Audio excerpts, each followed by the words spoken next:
Paul Cain started many meetings with the stupidest joke, but I laughed every time. He said, how many of you would rather be here than the best hospital in Kansas City? I laughed every time. 30 years. It made me laugh every time. And the proof that I'm old is that I'm now saying it. Okay. I'm going to ask the Lord, I ask you to bless this time. I ask for a spirit of inspiration, that even questions, statements, comments, things I say, you'll give us just those momentary turns to the right and left that have inspiration on them and impartation. And we thank you in Jesus' name. Amen and amen. Okay, we have questions, and how do we do this? Do we have a microphone, or we do have one. Okay.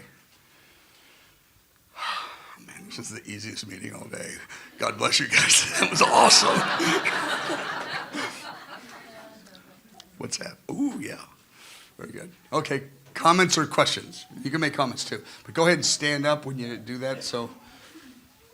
And I would just assume the next person be ready. So, do we only have one microphone? Okay, so okay, go ahead. Yeah, so the Lord told me this morning to don't focus on the fast itself, but on the reason for it and perhaps the results of it. So do you feel IHOP KC is called to just pray or to get involved? I hope there's an abundance of Jewish born-again believers that result from this. Do you see IHOP involved in the discipleship of them? Yes, but... Right. Or just praying for a ministry that is going to disciple them? No, we our staff here, we ask every full-time staff member to commit to 50 hours a week, a full work week. And in that 50-hour week, it includes going to church, it includes their Bible studies, their home groups, their prayer time, their training time, their team time, so it's everything. So we say half of it in the prayer room and half of it in ministry or service. So for the whole 24 years, we've always wanted them to do half of their time ministering to people, taking care of them. So that would not be a new thing. That's just standard procedure of the last 24 years, but I like the question.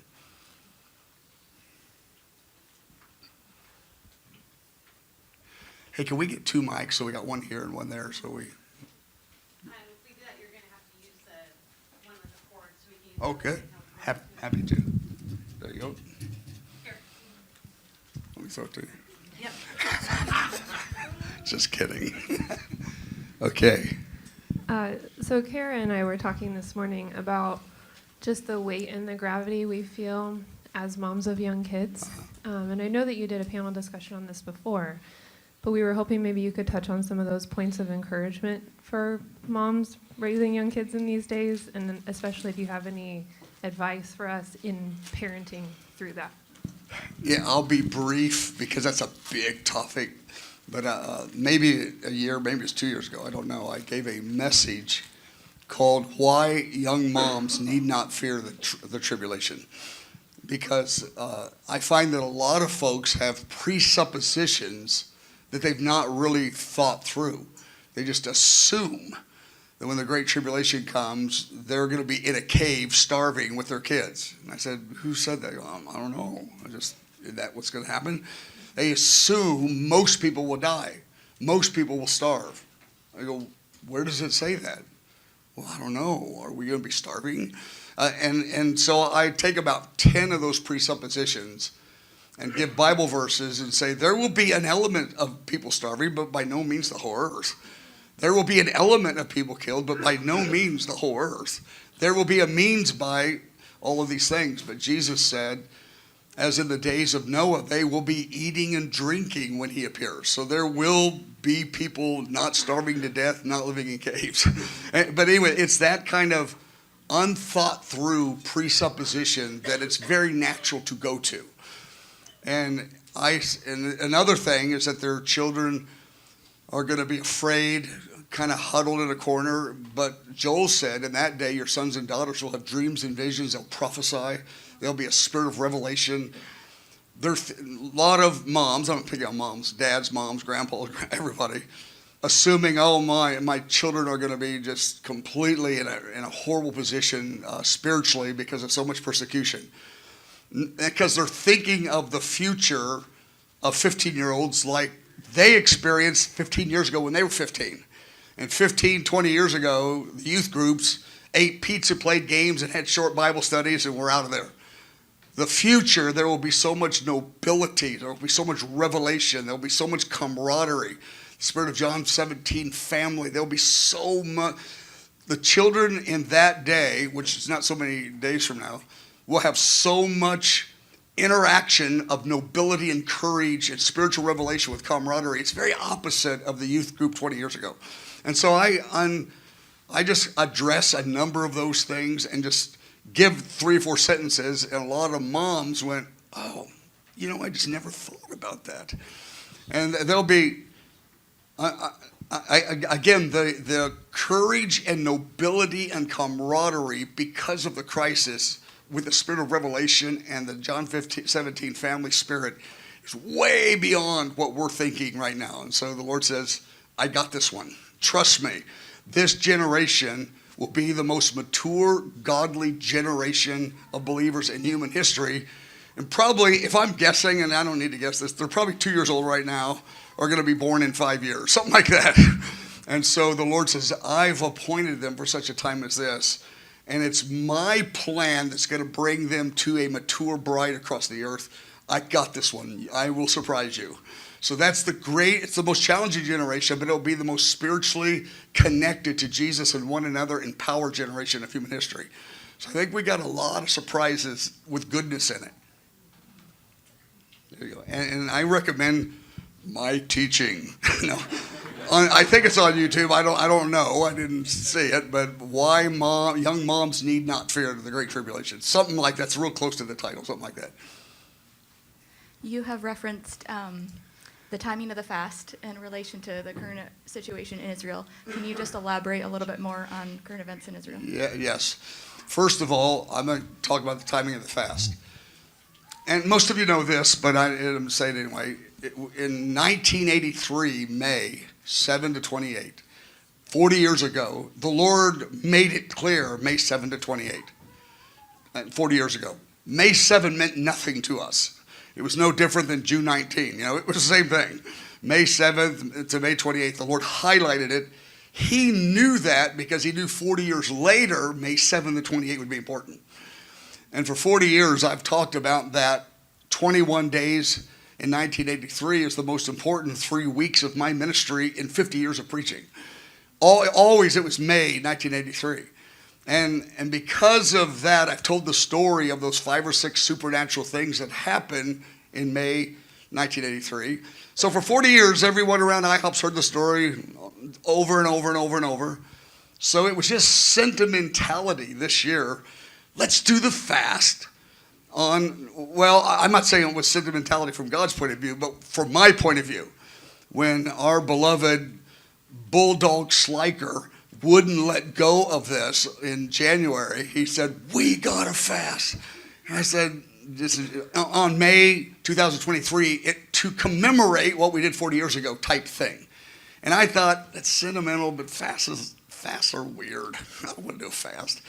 And I pushed back, and he already ganged up on me. He had Stuart and Isaac, and about 10 of them already ready to go. So I lost that one.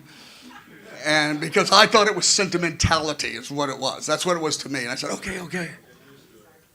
I hear some mumbling over there. Remember the children of Israel. They mumbled a little bit. Don't forget. Anyway. More to come. Get used to it. No, but to me it was sentimental, which is not bad. But a 21-day fast, because we're talking about 40 years ago, like, wow. How about a party on the last day, May 28th, and let's just say, we did it 40 years ago. So anyway, the Lord picked those dates 40 years ago, and we picked them in January just because of the dates 40 years ago. We had no idea Israel was in a crisis. Didn't even cross our mind. And then what happened about 3 weeks later, because that was January, now it's February, I'm in the staff, in our leadership team, the 15 or whatever, however many's in that room on Mondays, and I call it one of my several Balaam donkey moments of my life, when I prophesied and I did not agree with what I said, but I said it.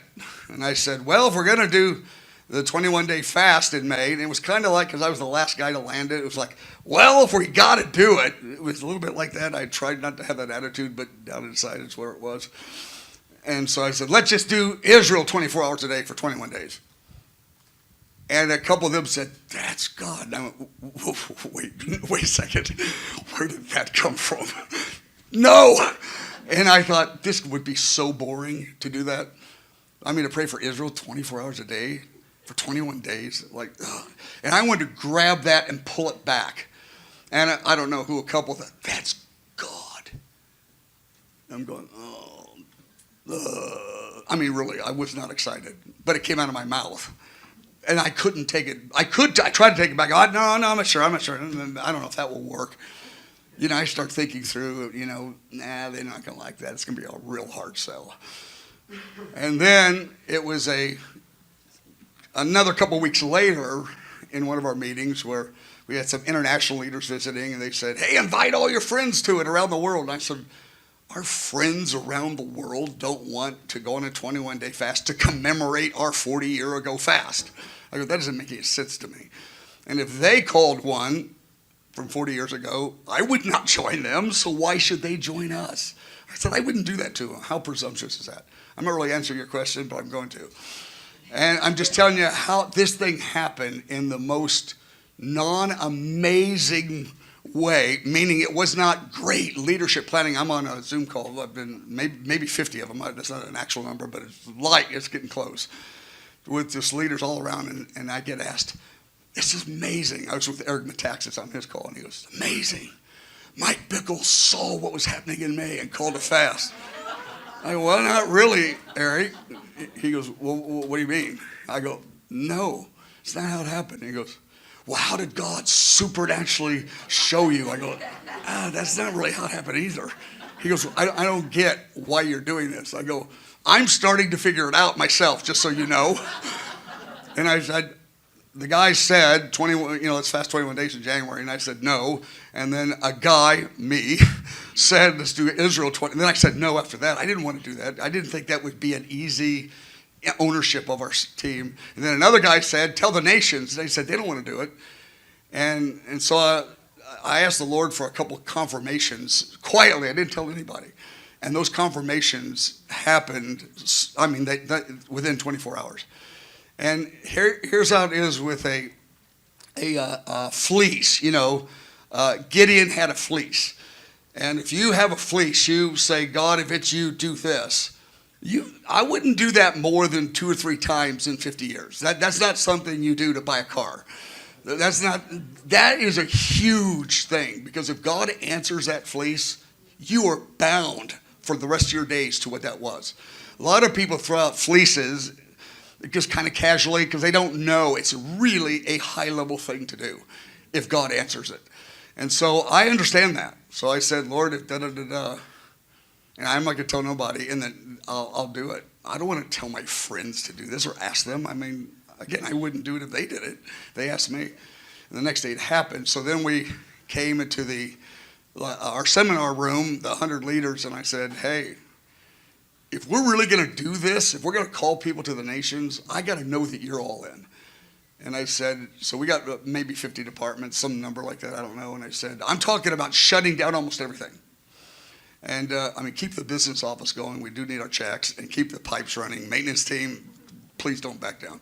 And anyway, but let's shut down everything. And I'm calling. There's 100 leaders of our 600 staff were in the room. I go, I'm calling like the majority of you to do this. Release all your responsibilities, 12 hours a day for 21 days. The room kind of got silent. I'm like, whoa. And in the next days, 300 of our 600 staff committed to that. We'll do it 6 to 12 hours. We'll aim for 12. And we'll do at least 6, but we're going to aim for 12 hours for 21 days. And I went, okay, if it's that level of commitment, I have courage to call others. And so some guy was Tom at? Some guy. Were you the one filming it? Because I was kind of unsettled. You get your staff, you're going to ask them to be in a prayer room 12 hours a day for 21 days and fast, and they're going to do it for Israel. Like, really? I was like a little unsettled. Like, we've never done anything that intense. And we love praying for Israel. You know, we have 9 prayer meetings a week, but every prayer meeting, 84 2-hour prayer meetings a week for 3 weeks, 252 straight prayer meetings.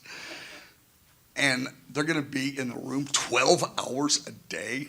And the fasting, various levels of fasting. We're not defining that. Some will fast real intense, a little bit intense, not so intense, not at all. And that's up to whoever. And I said, you know, we've never sat in a room 12 hours a day. So this is a cool announcement. But this is going to be challenging in the flesh in a way that we're not really imagining. It's not going to be easy, and it's not always going to be dynamic. I know there'll be great music up on the stage. It'll be tremendous things coming. But in your flesh, I mean, about day 12, we go, why did I do this? Only 10 more days. Okay. And so, because I've done a handful of those over the years, and they're great announcements. I mean, people are so excited. About day 3, the narrative starts shifting. About day 12, it's surprising how people feel released by the Spirit. And I don't even mind that. I get that. Again, I've done a handful of these, and that's why I was pushing back. I go, this isn't fun or funny. This is intense. 12 hours a day. Okay, and so they filmed it, and someone put it on the YouTube that night. I didn't even know they did, and I don't care they did, and I don't even want to know who did. Someone goes, who did? I go, I don't know. But 10 days later, it had 50,000 views of that 40-minute talking head in a room, just talking for 40 minutes to a staff. We don't ever tape staff meetings, you know. When we're talking openly. And when we got to the 50,000 in 10 days, and about 300,000 people under these people saying yes, I said, now it's March 7th we started, now it's March 17th. I said, this is no longer an IHOP thing. This is not about IHOP. Now we are one of the units. This is a God thing. I realize I've not even got close to answering your question, but I'm getting there. And but I'm just telling you the story anyway, just because the context, I think, if you're strange enough, and I say that in a godly way, to get on an airplane or drive 8 hours to come here and stay in hotel rooms, that you're strange enough to care about the story. So I'm considering who I'm talking to. You're the type of people that like this kind of thing. No, you can tell people like you guys got a certain look in your eye. You know, yep, they'll do it. I know they'll do it. And so at the 10-day mark, which was March 17th, the 10-day mark, the 300,000, that's when we said we're going to make the Isaiah 62 website, because this is no longer an IHOP thing anymore. The Isaiah 62 website is basically a directory where ministries can put their information if they're committed to pray 1 hour a day for 21 days with at least 2 to 3 people. If they do that, then the Isaiah 62 website is a directory so people can find each other in their region. So that, because we don't want people connected to IHOP. That's not the goal. I mean, we don't care if they do, but that's not the goal. The goal is for a global conversation to explode that involves 5 or 10 million people in May. And a year from now, 40 or 50 million will be in the conversation, because those 5 or 10 million, they all have 2 or 3 friends. And they will talk about this. There's nothing in history that's ever happened like this for Israel, ever, not even close. And, you know, I've asked a bunch of my Jewish leaders and prayer, house of prayer historians of the prayer movement. There's a few of them around. I said, anything like this? And they said, no, not on record. Nobody knows. And so I've asked a few, has there ever been 10,000 Gentiles that prayed for Israel for 10 straight days? Not that we ever heard of. And so we're talking, I mean, it's probably going to be somewhere 5 to 10 million involved at some level. Not all of them doing an hour a day, but a little bit, a lot. But I believe about 5 million will do it 1 hour a day, and probably another 5 million will do it once or twice a week, checking it out. They're not really committed to it. But my point is not that. Those 5 or 10 million will tell their friends. And 3 or 4 friends later, a year later, there'll be 40 to 50 million people in the conversation of the biblical narrative of Israel. That is going to change human history, completely change human history. Because since Augustine, 350 AD, the church has backed away from Israel and said the church is Israel. So for 2,000 years. Yeah, that's right. 2,000, is that right? I don't know, 2023, it's not 20. I mixed it up. Bunch of years, 17 years, yeah. Never was good at geography, so I mix up those numbers all the time. So 1,700 years, thank you. And so it never happened, ever. So this is going, the curiosity of this is going to cause a lot of people to say, what? Where's this in the Bible? I mean, what? And so a year from this May, I expect 30 to 50 million Christians having conversations about Israel that they've never had before this time. This is incredible eschatological moment. It's an Esther moment in salvation history. It really is. An Esther moment, Esther 4, where Mordecai says, go before the king for the sake of the deliverance of Israel.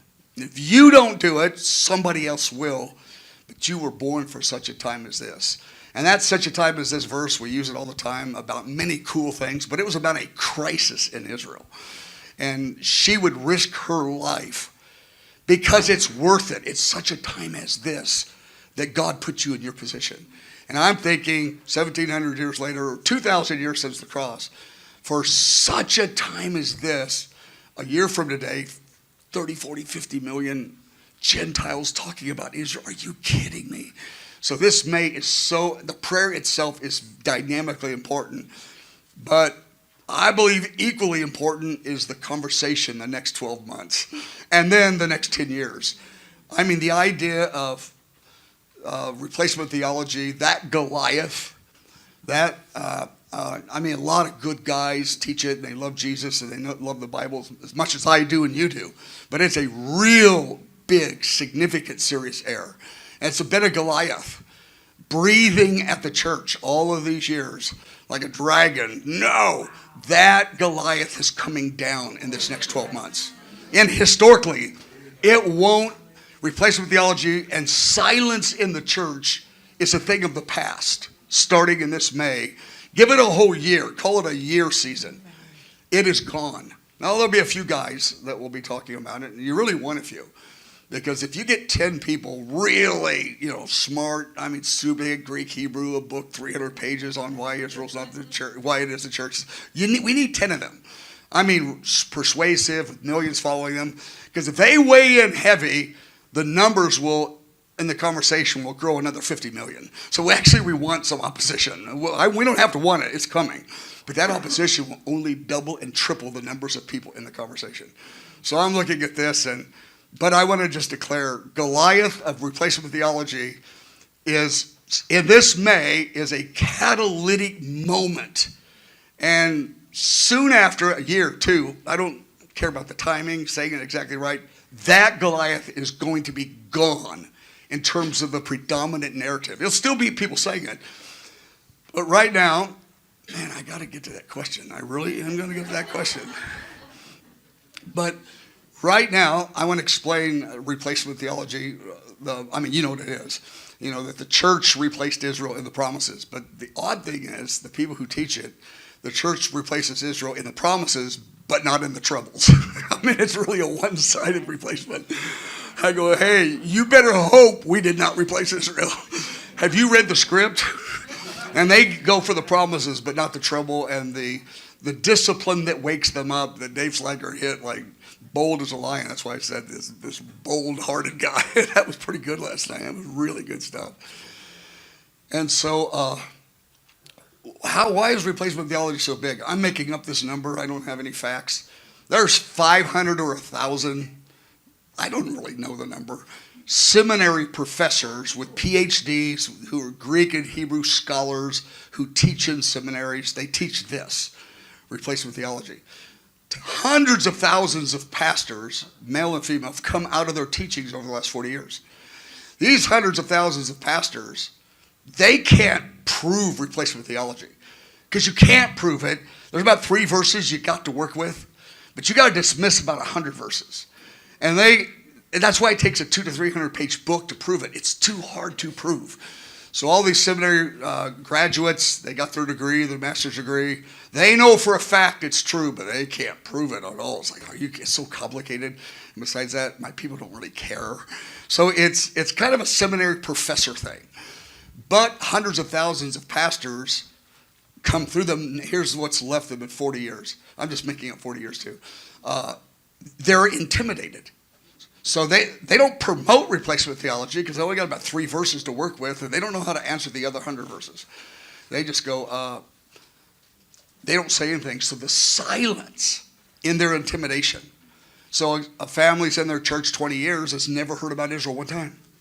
So the replacement theology, my church didn't do Israel, is really because of silence, not because of conviction that the church really replaced Israel. Nobody could prove it, but those guys with 200 and 300 page books that nobody can really get through anyway, that's intimidated hundreds of thousands of pastors into silence. Those pastors can't prove it. And there are people who don't even care. If they started doing it, they'd fall asleep, they'd quit coming to meetings. Because it's really hard to do. So in IHOP, our 24-year anniversary is coming up next month, and I'm guessing nearly 25,000 people have been a part of IHOP in a full-time way. A number of them 3 and 6 months, a number of them 3 to 5 years, a number of them 10 years, whatever. Let's just make up the number. It was 20,000 some years ago. I don't really care about that number. That's not my point. My point is this. Out of those near 25,000 people, 90% of them over 25 years, the 24 years of IHOP, they come here. I can say it, they'll think I'm prophesying. I go, let me guess. Your church didn't do Israel. How did you know? 90% of near 25,000 people, that's what they say. That's the most repeated statement of bewilderment when someone comes. My church didn't do Israel. But here's the good news. In 1 hour of information, you share about 20 verses. There's hundreds of verses, but you share 20. They go, jokingly, when did they put those verses in the Bible? I've never heard those verses. It's really easy to make the case.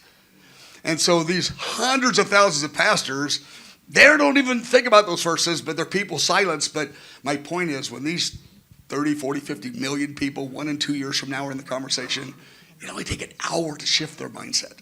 It's not hard at all. And God's about to bring a death blow to the Goliath of replacement theology. And it's on our watch that it's happening. It's amazing. And it's for our children and grandchildren. Because God's blessing on the city of Jerusalem is deeply related to the Great Commission being fulfilled and the fullness of the Gentiles. It all goes together. There will be so many teachings on that. So, Bickle, answer the question. What's the crisis in Israel? I thought you would never ask. Here it is. I'm just having fun. Is that I'll give you 3 crises. There's about 5 or 10. Depends on who you're talking to. I only heard about this maybe 6 weeks ago. After the fast, after we decided to invite people. So after March 17th. So yeah, about 6 weeks ago. I'm talking to one of the main leaders in Jerusalem who loves Jesus. He's committed to Israel. He's on a Zoom call. We got a bunch of folks. And he said, this is like the middle of March. He goes, well, there's probably going to be a civil war in April or May. And I said, I don't understand. He goes, well, a civil war. I go, you figuratively? They go, oh, no, a actual civil war.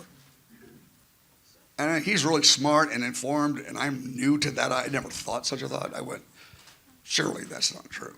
He goes, he didn't exactly say this, but surely you're not paying attention to what's happening in the news. He didn't say that. He's too nice. He goes, go check it out. And I asked a couple of other guys from Jerusalem in the area, and they said, absolutely. Probably it will happen. I couldn't even get my brain around this. A real civil war. And it's called the judicial reform is the essence. That's the term in on the news. And I went, so I thought, if this is true, I go on the internet, saw about 20 YouTube clips of about 5 minutes. And because I've seen 20 5-minute clips, I am seriously an authority on the subject now. I'm your guy if you want insight. I've seen 20 5-minute clips. I'm a YouTube. No. All I know enough to say is this, that people, real secular atheists, spiritual, whether they're rabbis or messianic believers, far right extreme politically, far left liberal politically, all 4 positions many of their spokespersons are saying it will probably happen. I go, are you kidding? And I've heard different reasons why, and it's, just go to YouTube. You can really kind of find out. It's not complicated to find out. And I just couldn't believe it. They're all saying, not that it will happen, it will probably happen. And now Netanyahu, I've seen a few YouTube things of him recently, and he's using the term civil war. He goes, this is not a quote, but we don't need for this to end up in a civil war. But the word civil war is now in the lips of the most prominent leaders. I'm going, my goodness, what on earth? And most of the Western media is not picking up on that. I mean, 700 Club, Gordon Robertson and Chris Mitchell, those kind of guys are picking up on it. But the Western media is not. They're way left and the argument, judicial reform, I'll give it to you, just the simplest, so don't take my word for it. I'm a zero authority on this, that's pretty obvious. But the Israel Supreme Court has 15 members in it. Okay, the guys are explaining this to me. I didn't fact check this, but I heard it a couple times. I assume it's right. But go fact check it if you really want to say it adamantly. I go, there's like 15, I think exactly 15, I don't know. But the Supreme Court in Israel is different than America because the Supreme Court in Israel picks the Supreme Court. They're not picked by a democratic process like we have a president and a House of Representatives, a Congress, those things. All of those things come together, and then the president picks one. In the outflow of his political clout or whatever. In Israel, the 15 pick the next one. And so they're far leftists, and they only pick far leftists. And so that's situation number one, and that's been going on for years. Now over situation number two, and again, I'm not an expert on the political nuances of Israel at all. I've just heard this 5 or 6 times, and so it's probably close to true, is that Israel's government, very similar to England, is a prime minister has to form a coalition government. And they have to have 51% of the Knesset. The Knesset's 120 people, probably related, 120 shows up in the Old Testament. I guess that's where they got it. I don't know. But they need 51%, so they need, out of 120, 61 people. And whenever the prime minister, England or Israel, something like this, when they lose the 51%, then they lose their government. Then they have another election. That's why they've had about 5 elections in England and in Israel in the last 3, 4, 5 years. I mean, they don't wait every 4 years. When the guy loses 51%, they have another thing. He's lost his government. That's something close to that. So Netanyahu, I think this is his 3rd time. And so the way that, now these are some Christian leaders telling me this, but they each said it, several of them have said it, so I think it's possibly true. But again, I'm not an expert, and so I just always want to say that. And so there's a number of conservative, Orthodox, rabbi-type guys, I don't know if they're rabbis, but Orthodox, that are in the Knesset. I don't know the number. I've been saying this for like 4 weeks. I ought to just go check out the number. Let's say there's about 10 of them. I don't know if there's 10. They went to Netanyahu and said, if you will change the Supreme Court, break up their stronghold over our nation, because they're pushing the gay agenda, they're pushing abortion, they're pushing all these things. And these kind of conservative Orthodox guys, they're wrecking our nation with American values. If you take them on, we will stand with you. My guess, just a guess, they probably don't really like him. And my guess is he might not be best friends with them. That's just a guess. That's a guess. But they said, and the minute you don't stand, I don't know about the minute, but we're pulling out and you're losing your coalition government. And so, okay. So Netanyahu, and there's about 5 other forces, but that's a big one, but there's 2 or 3 more like that. Because he got 64 votes. He only needs 61 out of 120. He's got 3 to spare. He's got a couple other elements like that were not naturally for him, but gave him ultimatums. And so he stands up and he says, we're going to reform the Supreme Court. Supreme Court has all the liberal media, which everyone, and they go, you want to bet? Watch. And he has two reforms. He wants the Knesset to have a vote in who the future ones are, like America. And they want the Knesset that if the Supreme Court makes a law, the Knesset, if they have 51%, they could stop that law. Because these laws are super liberal. And they're, all through their school system, just the gay agenda, the trans agenda, all these things that the left is calling, like in America, equality, diversity, and freedom. But the guys on the right, these Orthodox guys, are going, we're calling it corruption and destruction to our nation. And so they're telling Netanyahu, according to the guys telling me, Netanyahu, I haven't returned any of his calls, just so you know. So I don't know. I could be a little off on this, but there's a lot of folks, I've told the story several times, they go, that's pretty much, you're on the right, and the right, there's all kinds of nuances, more intense than what I'm saying that I don't get. So the left is going, you're not taking our power. So they got the media, and they got some real big money guys, billions of dollars, funding key voices in the left. And so the left is telling the community, Netanyahu's destroying democracy, meaning he's not going to let the gay agenda get in schools, and he's going to try to stop abortion. Those kind of things. And I don't know if those are the exact things, but so the media's, Netanyahu's going to destroy democracy. Stop him. It's anarchy. I mean, it's tyranny. He's destroying us. But so there's 500,000 in the streets protesting. Now for 12 weeks, tens of thousands, but the last week, like 500,000. Because the population, the general population, many of the millions are believing the narrative, Netanyahu's destroying democracy. And he is a tyrant. Netanyahu's side, which has got many different factions that don't all agree, they're saying those guys are destroying democracy. And it's anarchy. They want to control our schools. They want to control our tax money. They are destroying us. So both groups are doubled down.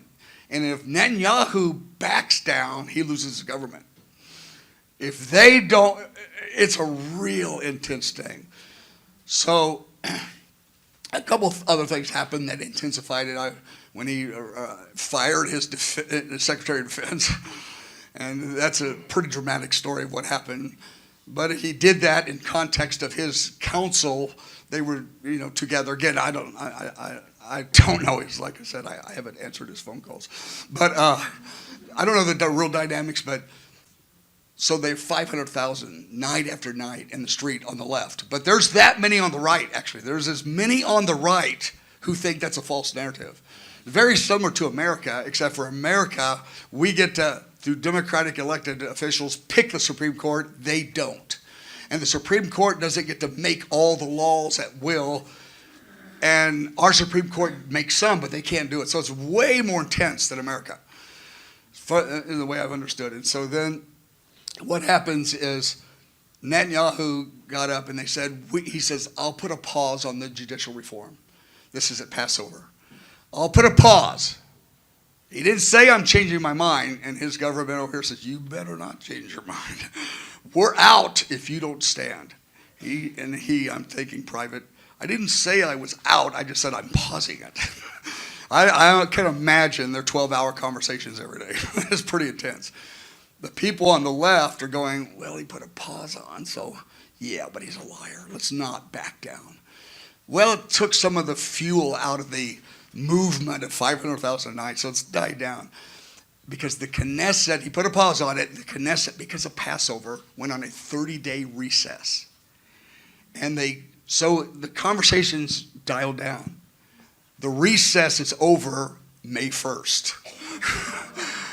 The conflict is full steam May 1st.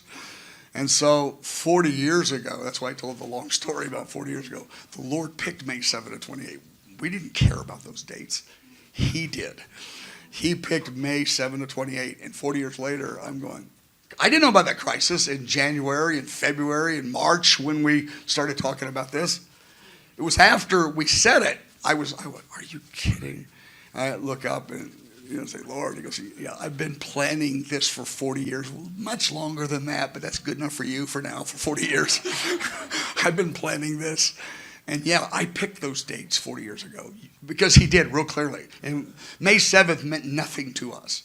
Because I've told the story for 40 years, May 7th is real special to the IHOP community. But before that, it was the same as June 18th. We didn't know anything. But now I go, Lord, my goodness.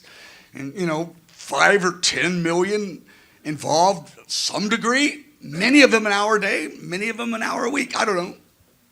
And a year from today, 40, 50 million in the conversation. And another thing happens. I said there's 3 things. There's really 5 or 10. For the first time in history, Iran has a nuclear weapon ready in May. Now, I've watched again 5 or 10 YouTubes, so I'm an authority on this one too. And some of these smart guys go, this is in March. They said, they'll have it by the end of April. Another guy goes, oh, that's ridiculous. They won't have it till May. Another guy goes, no, they won't get it till June. April, May, June, okay. They get it. I don't know which is real, but it's what? And they describe why they will have it then.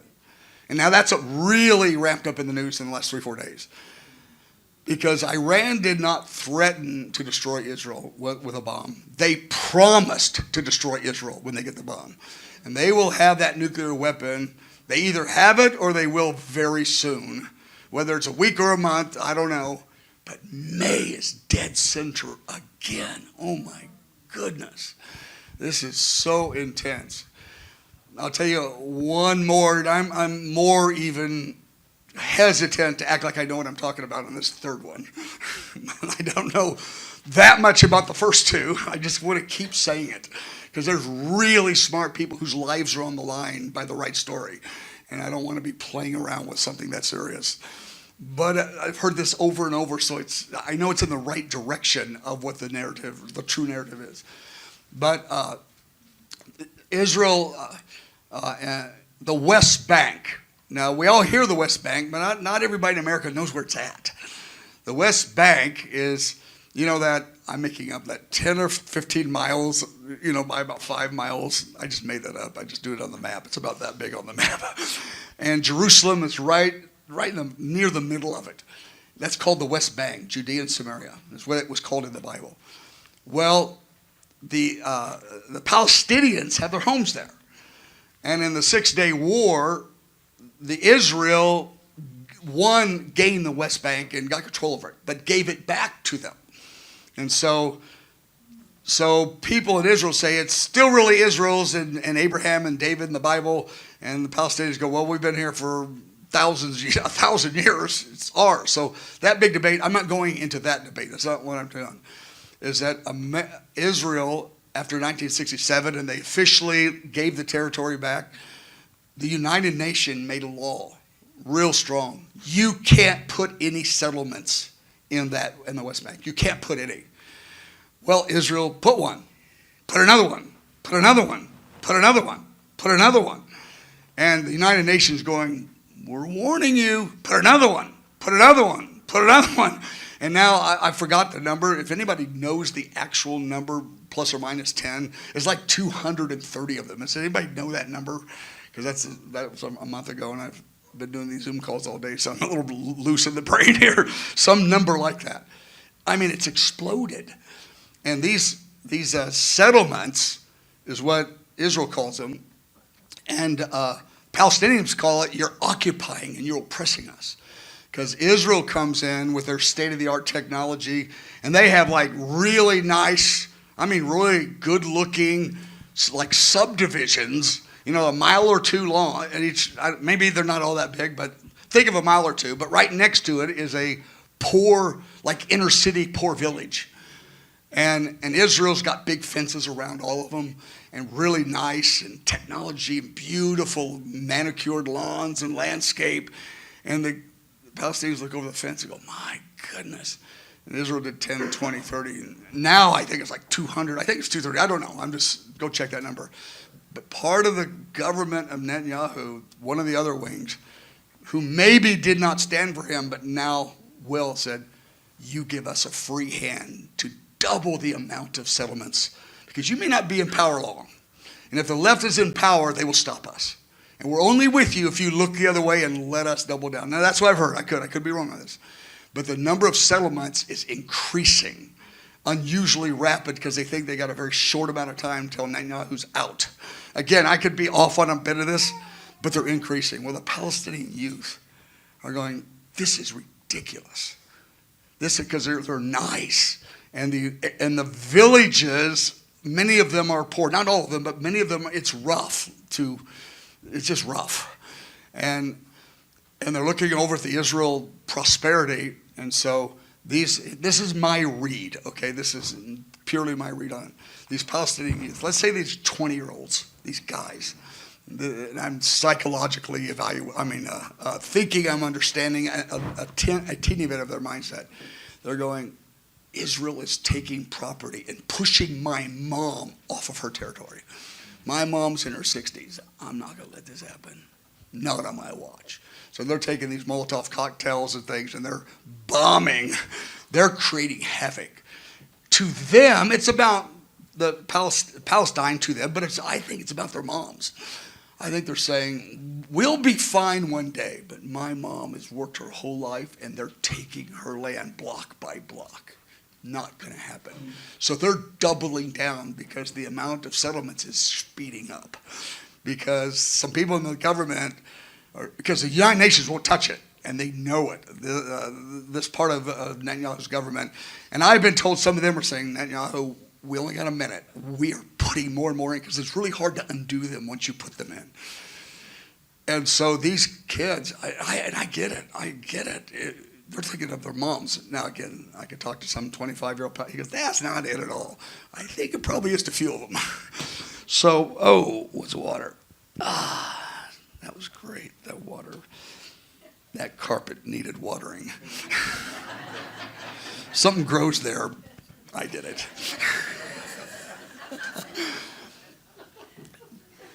So what happens? They're throwing these Molotov cocktails. The anger is intensified. I get it. But the Israel military, because they got the real strong right government, is going, we're going to tell you for sure, you will pay if you touch us. So the military's doubling down. So those young 20, 30-year-olds are doubling down. So the military is doubling down, and that thing is ratcheting up right now in May. Well, it's right now, but it's unique ratchet up over the last number of years. And there's about 4 or 5 other areas, but May is the greatest crisis. I think it's possible with all these. Many say it will be the greatest crisis in their 75 years as a nation. Because they became a nation, their 75-year anniversary is May 14. That's their 75th year. And they've never had a crisis of a civil war, a nuclear weapon, and the social unrest of these young guys who are thinking, we can't be silent. Kill me if you want to.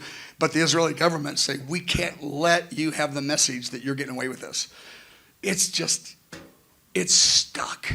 It is stuck like it's never been stuck in modern history. So, that was a very short answer to a very short question.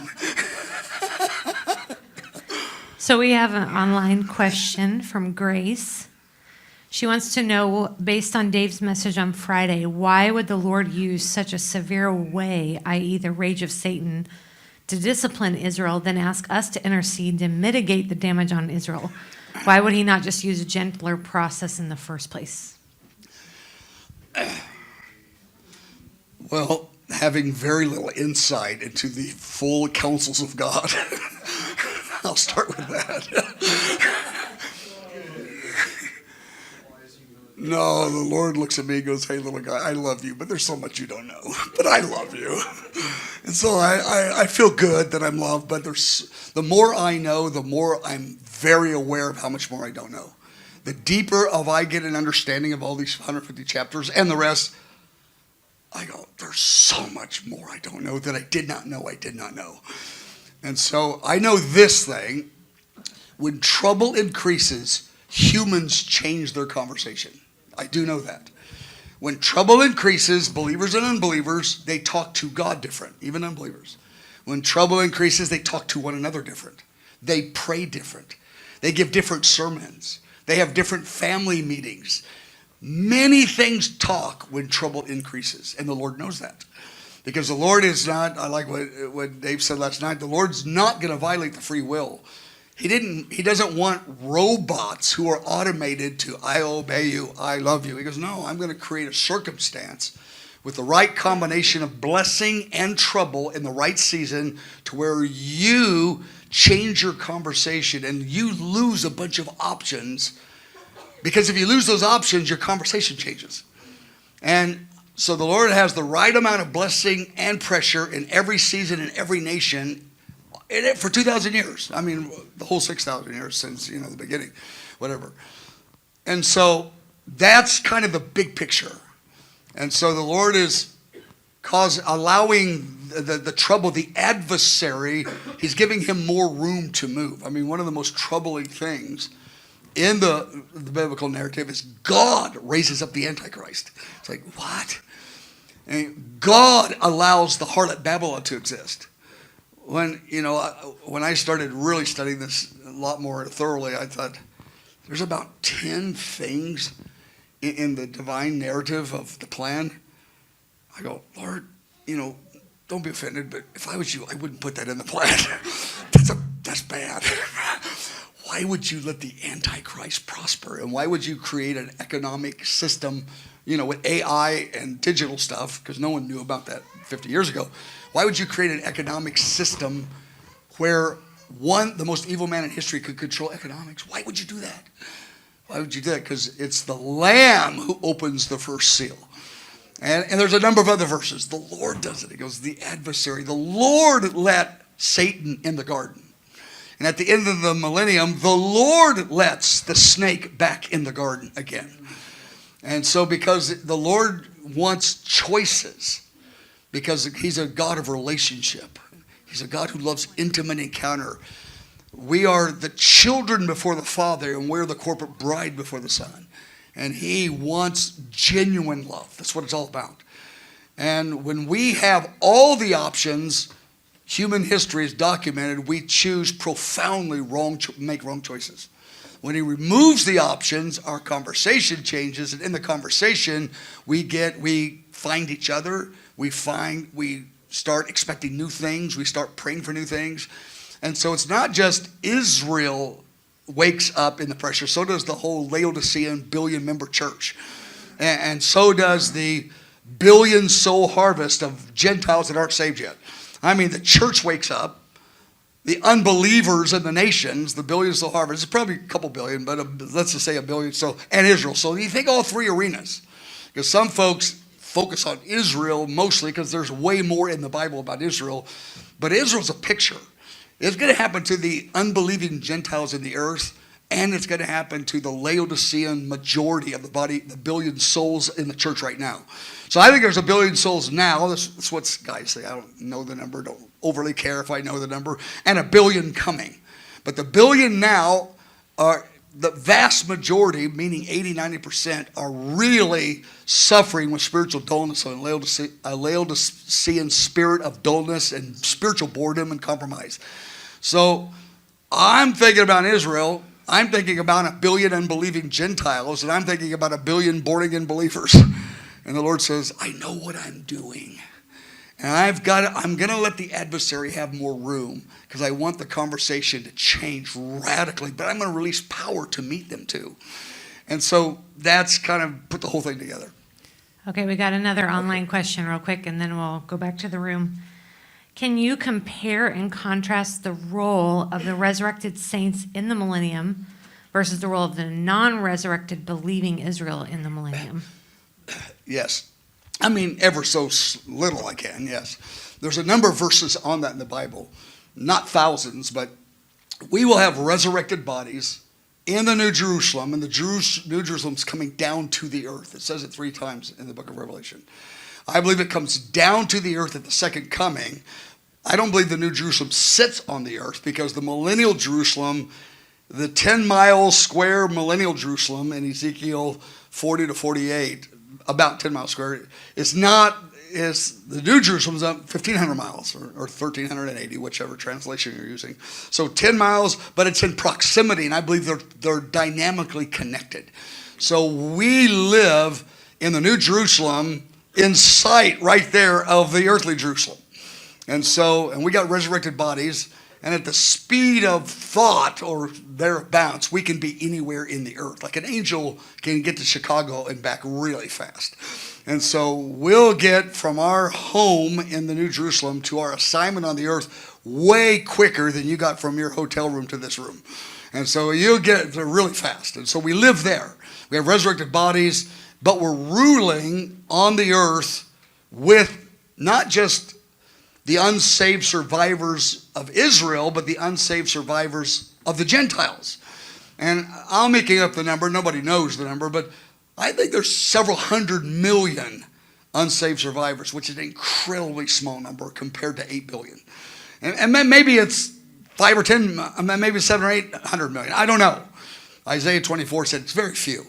But 400 or 500 million compared to 8 billion, that's really few. And I forget those numbers. I'm just giving you a sense. There's not only like 10, and there's not, billions. It's some number. It's unsaved survivors of the tribulation, Jew and Gentile. So it's both. And so when Jesus comes, he raptures us. We get changed instantly. So there's the second group, those who took the mark of the beast. They don't vanish. They get captured and executed. I mean, when some people think when Jesus comes, like the unbelievers the mark of the beast people all disappear. No. There's tribunals, really fast ones, like the Nuremberg courts after Nazi Germany. It took a year. This will probably take 5 minutes. They will be tried and executed. They will be killed. And it'll take a little bit of time. A whole bunch of them die when Jesus comes around Jerusalem, but there's still millions and millions of mark of the beast people still in the earth. And so that's a process, but I don't want to get into that. But then there's the 2, 3, 4, 500 million who said no to the Antichrist, and they said no to Jesus. And they're the unsaved survivors, Gentiles. And they have natural bodies. And again, I've asked the people, go, where's that in the Bible? I go, where's it in the Bible? They all vanish. They go, I don't know. There's about 10 or 12 verses. It's called Those That Are Left. And I have those verses on a number of handouts, and a bunch of you and us and them have that. They're not hard to find. It's called Those That Are Left. And so, and then all the kings of the earth, the 200 nations, we don't know that it will be 200 nations. It may be way more or way less. We don't have to know. They're Gentile kings. And they're not kings that are now. The kings now, I mean, some of them are born again on fire, but the kings at the very end, they get executed by Jesus. And so there's a whole new set of Gentile kings. And these Gentile kings are all brand new believers. Because if they were believers, they would have been raptured. And they're going, but they're going, my goodness.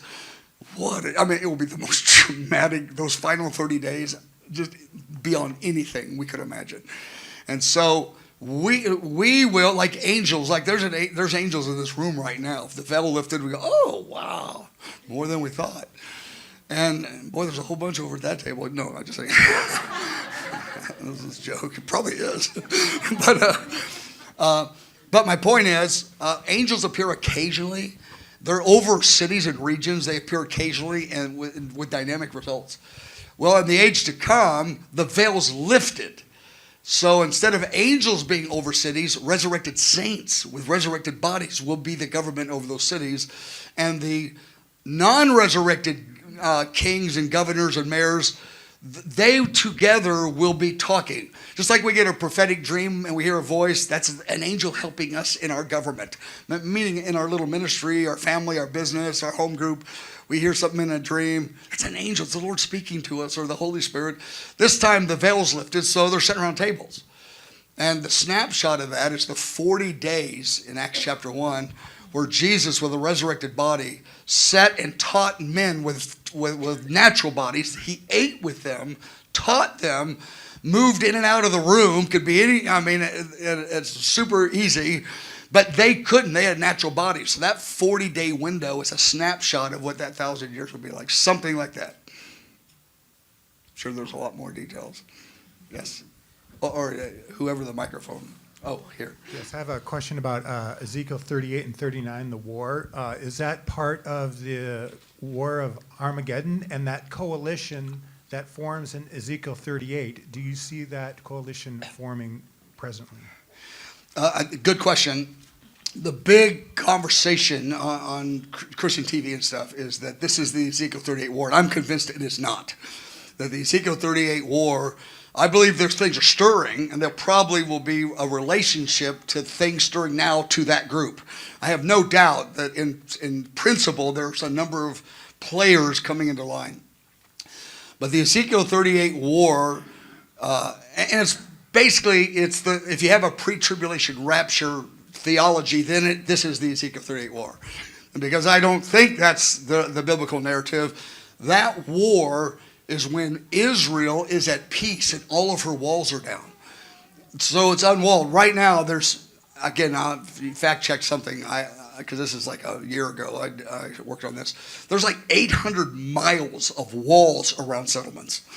I don't know if that's the right number, because, I mean, it's been a long couple days, weeks or whatever. But something like that. There's like 800 miles of walls, mostly around settlements. Something is going to happen which is, I believe, an agreement with the Antichrist, who's posturing himself as a man of peace. They're going to make an agreement with him, but other nations will too. And those walls will come down. And the Palestinians go, okay. And the trade-off for them is they got to let Israel have their temple with sacrifices. So the Ezekiel 38 narrative I hear on Christian TV is the war is now. I go, yeah, but the walls are all there. They're all there.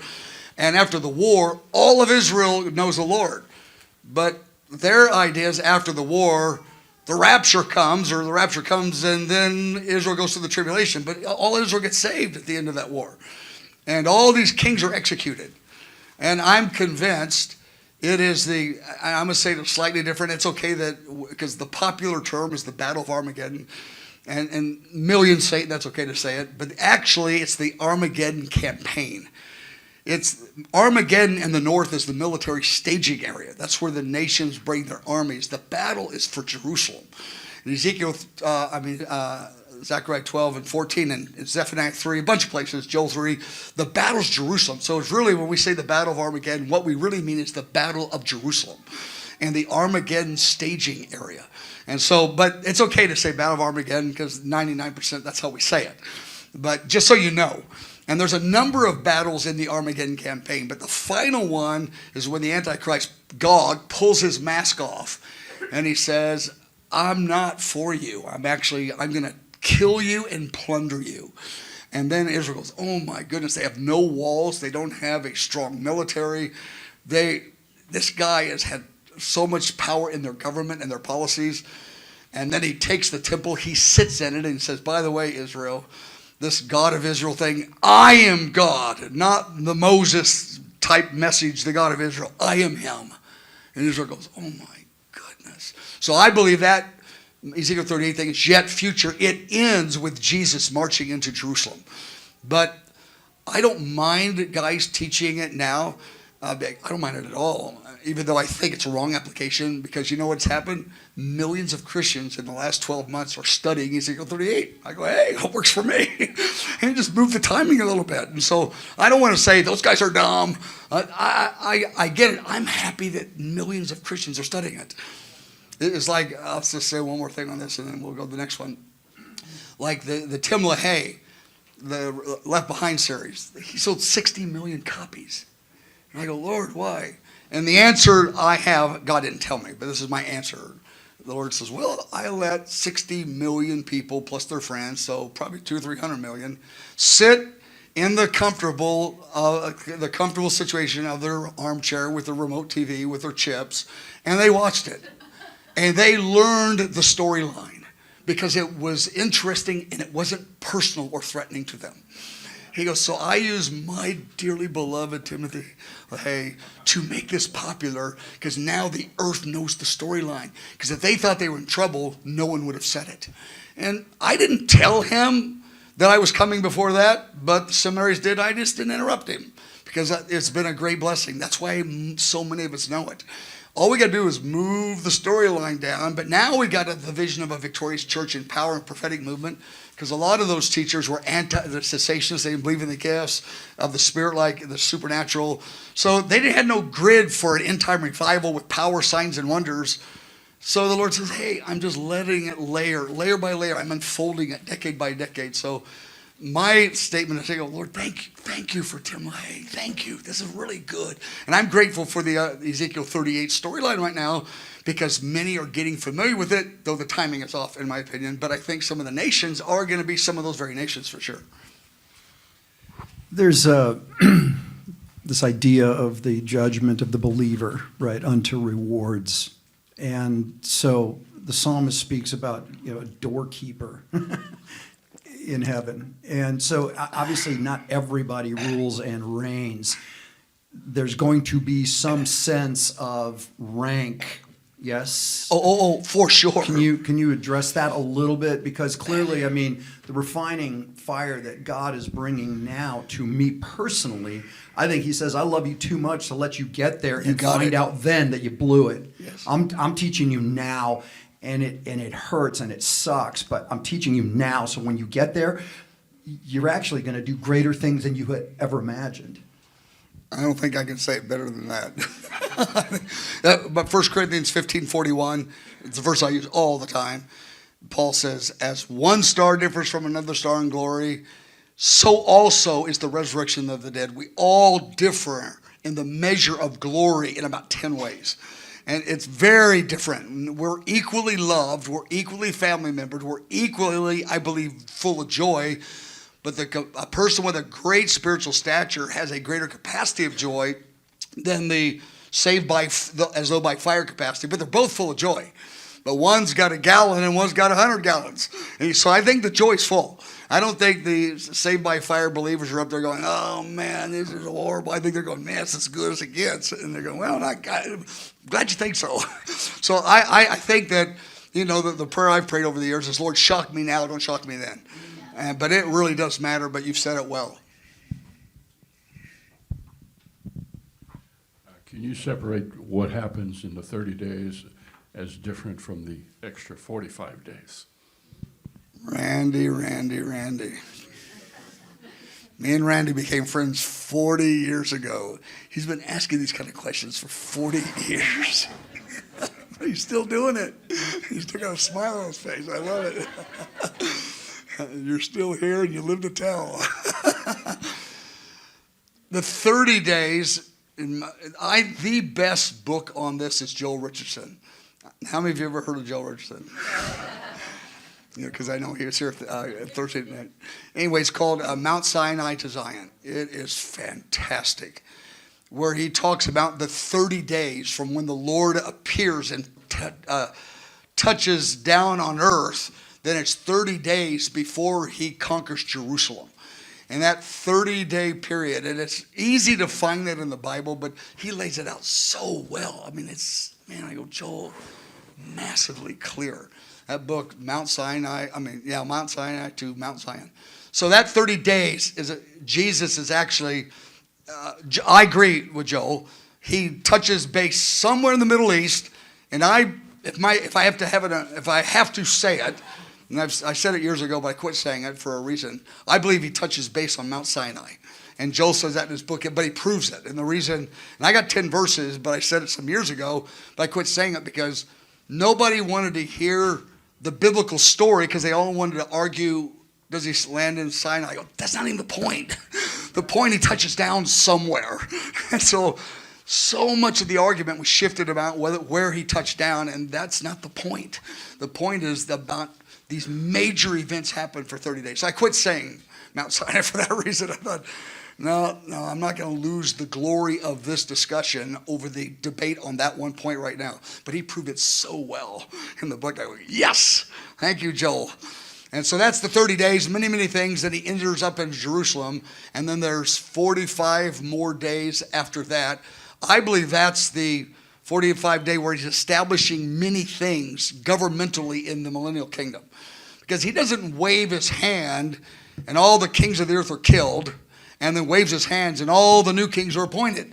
I mean, it takes time. I think the 45 days, that's where the goat and sheep nations and all those kinds of the new kings are put in place.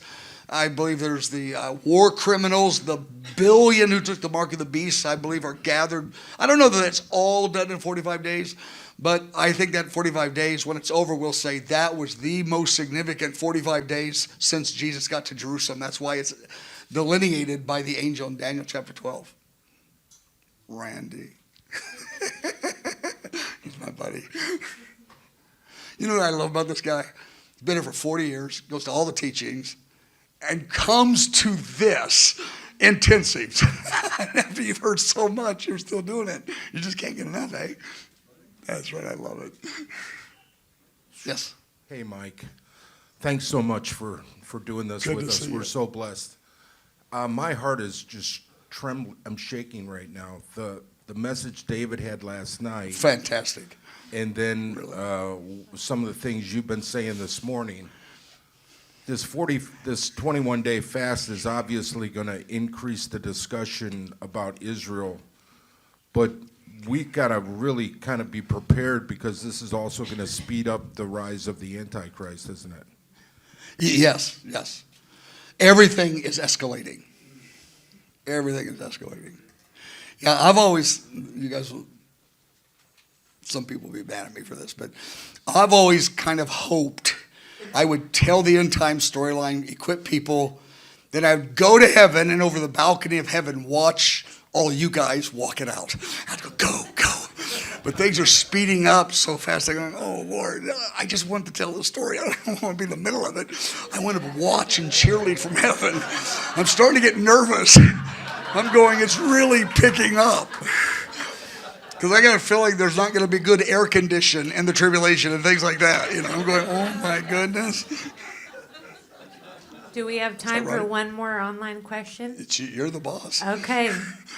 Many leaders are saying Asbury is the beginning of the last and greatest revival before Jesus returns. Revivals, so far are very much about holiness, repentance, release of miracles, etc. If the best wine is kept until last, and as we see the change of expression of Christianity in one generation, what do you think this last revival will be like? All revivals have elements that offend some believers. What could be the offensive or confusing part of this revival? There's lots of questions. I probably won't answer this good because there's about 5 different points in that. But I'll say Asbury first. I love what happened in Asbury.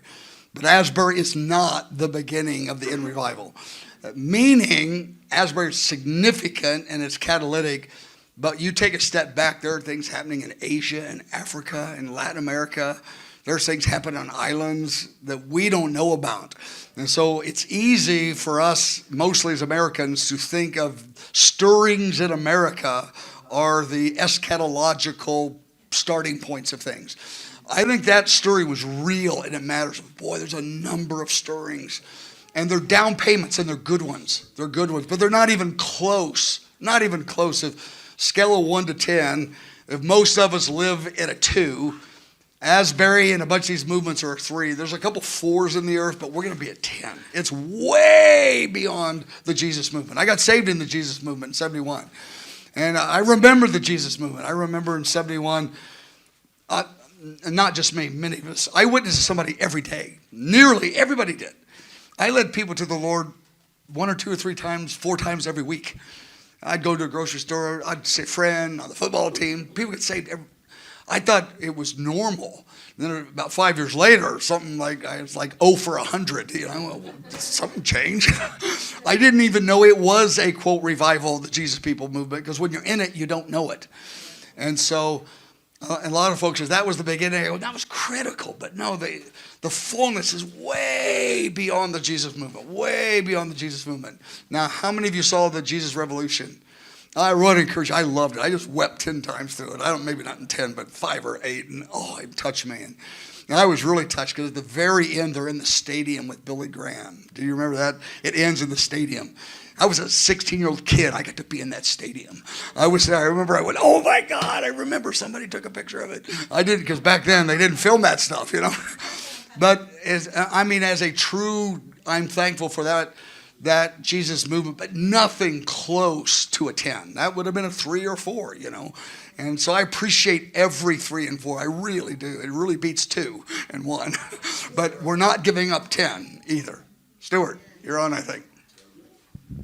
All right, really quick. First of all, so enjoyed getting to spend this weekend with you all. Thanks, Mike. And really appreciate hearing your different conversations and just getting to be part of this event together.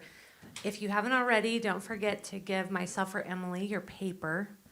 And if you have any questions, you can also see me in the back of the room. I think that's it.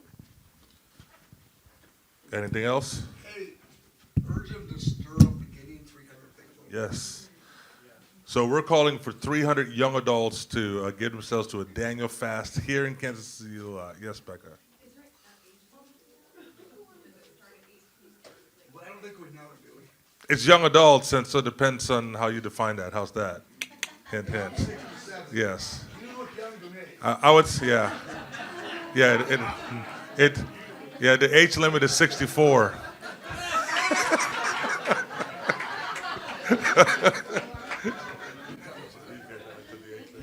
Yeah, I got it. No, when we talk to I love to do this with Dave Slikers and this guy here. When we're talking to our interns or stuff, I go, because I'm like 18, 20 years older than these guys, I go, like people in me and Dave and Stuart's generation, here's what we thought. And the 20-year-olds go, yeah. These guys go, how dare you?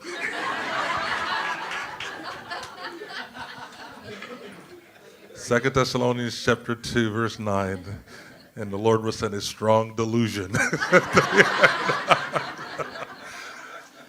Okay, yeah, so we're calling 300 young adults to come to the night watch for 21 days to get themselves to a Daniel fast. We will offer them free housing, free housing meaning missionary level, over at our CEC camp building and over at IFU. We're going to split them 150 girls, 150 guys, and we'll have different fathers and mothers. Kirk Bennett's going to give leadership to that.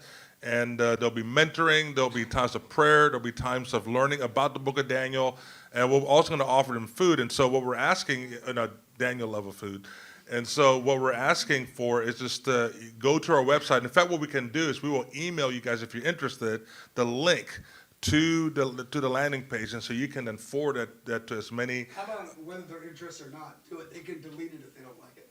They can do that. Yeah, they can do that. So yeah, we can do that. But anyway, but if you're interested, you can forward it. How's that? And so so we'll get that to you guys, because we got about 80 to 100 that have signed up. We're looking for 300, and it's going to be full stop at 300, and so it's going to be not 301. And so, but it's free. It won't cost them anything except for they got to get themselves here, and we'll get them the housing, and we'll get them the food, and So go for it. And they're going to do midnight to 6 for 21 days. I think the older ones, they're, like say someone's in their 40s, they don't want to sleep with 150 20-year-olds. But we're asking our spiritual family to have host homes, and we're working on that. We're trying to. Yeah. Yes. So there you have it. Let me pray for you guys. Father, thank you so much, Lord, for this group. Lord, we ask that you would put your hand on them, Father, in an increased way. Lord, I just pray, Lord, even as they fellowship, even as they share with one another via email and Zoom calls and Facebook conversations, Lord, we just pray, Lord, that you'd release oracles and revelation and understanding in them and through them. In Jesus' name, amen. Bless you guys. See you next month.